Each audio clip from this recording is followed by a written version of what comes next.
We are conducting an investigation into this crash. It's going to be a joint investigation with the York County District Attorney's Office and York County Coroner's Office. An officer from Northern York Regional today was struck and killed by a vehicle while conducting a crash investigation from a previous crash. At this point, we'll take any questions. Do we know if he was in the median or in the actual road? We believe he was in the right lane of traffic. He had set up some cones. I don't know if he was in the process of completing setting up these cones or whether they'd already been set up, but he was in the right lane when he was struck. Carl, how tough of a day is this for all law enforcement here in York County? You know, it's really difficult because we're all kinship. You know, we're all brothers, and when something like this happens, especially something senseless like this happens, it just really hits everybody hard. It happened, you know, just in the neighboring township, Lattimore Township, right. Not too long ago. Exactly, I mean, exactly. And it's something that just happens way too often. I mean, it's just that's why we have our steer clear law, a law that's in effect now. I mean, designed to prevent these kind of things. We had the accident occurring sometime between 9 and 9:15 this morning. So where do you go from here then? What's the next step? Well, we're continuing to collect evidence down at the scene, doing our reconstruction, and then that does take some time. It could be up to a month or 2 months, at best. So once we get that done, we'll hand everything over to the district attorney's office, and then we'll go from there. And of course, the coroner's office.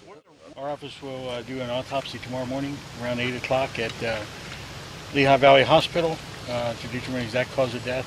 We will release the name probably on our newsline later on today. Most of you are familiar with that.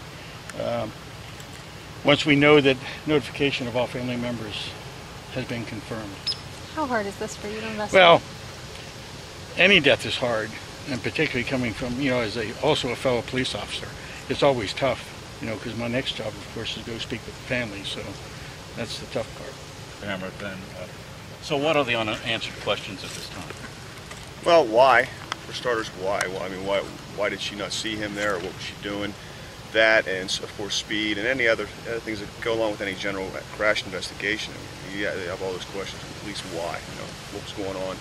On the surface, does it appear that alcohol was a factor in the crash, or can you rule that out right away? I don't want to speculate. I don't think that there's no apparent use of alcohol in this, but again, we have to do our investigation. The steer clear law. Steer clear law requires motorists that when they're driving upon a scene, something like this, if there was a police car on the right-hand side, or a tow truck, or construction workers, that they have to, if possible, yield that right-hand lane, get in the left lane. So they have to yield the lane adjacent to where the workers are, the emergency response area. Again, and it's designed to protect people who work on the highways, police officers, construction workers, tow truck drivers, things like that. So, and I know a lot of times it's not possible with heavy traffic to merge into the left lane, to give them that right lane. In that case, you're supposed to slow down and proceed with caution. And if you see somebody there, you're slowing down, and you've pretty much fulfilled your obligation. And if something should happen, you'll be ready for it.